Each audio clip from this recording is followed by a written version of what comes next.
ഉൾപ്പെടുത്തുന്നത്. എൻ്റെ പേര് സിയ, ഞാൻ ആർഎസ് ക്ലാസ്സിൽ പഠിക്കുന്നു.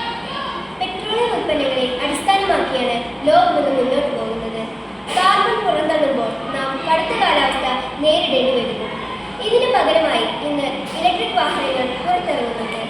എന്നാൽ ഇതിനെല്ലാം ആവശ്യമായ വൈദ്യുതി ഉൽപ്പാദിപ്പിക്കുക അസാധ്യമാണ്. ഇങ്ങനെ വൈദ്യുതി കുറഞ്ഞാൽ നാം പെട്രോളിയം, ഡീസൽ എന്നിവയെ ആശ്രയിക്കേണ്ടി വരുമെന്ന് പറയുന്നു. കാറ്റ്, സോളാർ പാനൽ എന്നിവയിൽ നിന്ന് വൈദ്യുതി ഉൽപ്പാദിപ്പിക്കുന്നുണ്ട്. ഹൈഡ്രജന്റെ ഉൽപ്പാദനമാണ് ഭാവിയിലെ പ്രതിസന്ധിക്ക് പ്രതിവിധിയായിട്ടുള്ള മാർഗമെന്ന് പറയുന്നു. ഇന്ത്യൻ പ്രധാനമന്ത്രി ശ്രീ നരേന്ദ്രമോദി 2021 സ്വാതന്ത്ര്യ ദിനത്തിൽ ദേശീയ ഹൈഡ്രജൻ ദൗത്യം, അതായത് നാഷണൽ ഗ്രീൻ ഹൈഡ്രജൻ മിഷൻ പ്രഖ്യാപിച്ചു.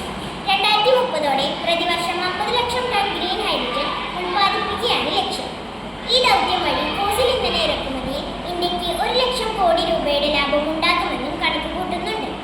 1970കളിലെ എണ്ണവില ആഘാതത്തിന് ശേഷമാണ് ഫോസിൽ ഇന്ധനങ്ങൾക്ക് പകരം ഗ്രീൻ ഹൈഡ്രജൻ എന്ന സാധ്യത ഗൗരവമായി പരിഗണിക്കുന്നത്. പ്രകൃതിവാതകം കത്തിച്ചാൽ അത് താപോർജ്ജം നൽകും. എന്നാൽ ജലത്തോടൊപ്പം മാലിന്യ ഉൽപ്പന്നമായ കാർബൺ ഡയോക്സൈഡ് കൂടി പുറത്തുവരും. ഇത് അന്തരീക്ഷത്തിലേക്ക് വിടുമ്പോൾ ആഗോള താപനിലയിൽ പങ്കാളിയാകും. എന്നാൽ കാർബൺ ഡയോക്സൈഡ് കത്തിക്കുമ്പോൾ ഹൈഡ്രജൻ പുറത്തു വരുന്നില്ല. ഇതോടെ അമോണിയ ഉൾപ്പെടെ നിരവധി രാസസംയുക്തങ്ങളുടെ നിർമ്മാണത്തിന് ഹൈഡ്രജൻ ആവശ്യമാണെന്ന് ഓർക്കണം. പുനരുൽപ്പാദിപ്പിക്കാവുന്ന വസ്തുക്കൾ ഉപയോഗിച്ചാണ് ഹൈഡ്രജൻ ഉൽപ്പാദിപ്പിക്കുന്നത്. അതായത് ജലത്തെ വൈദ്യുത വിശ്ലേഷണം വഴി ഹൈഡ്രജൻ ഉൽപ്പാദിപ്പിക്കുന്നു. H2O, ഹൈഡ്രജൻ, ഓക്സിജൻ എന്നിവയായി വിഘടിപ്പിക്കാൻ വൈദ്യുത പ്രവാഹത്തിന് കഴിയും. ഈ വൈദ്യുത പ്രവാഹം പുനരുൽപ്പാദിപ്പിക്കാവുന്ന സ്രോതസ്സിൽ നിന്നാണെങ്കിൽ, ഉദാഹരണം കാറ്റാടി, സോളാർ പാനൽ എന്നിവയിൽ നിന്ന് ഉൽപ്പാദിപ്പിക്കുന്ന വൈദ്യുതി ജലവൈദ്യുതി.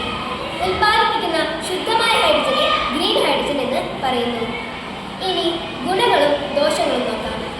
ഗുണങ്ങൾ: പരിസ്ഥിതി ഭദ്രത.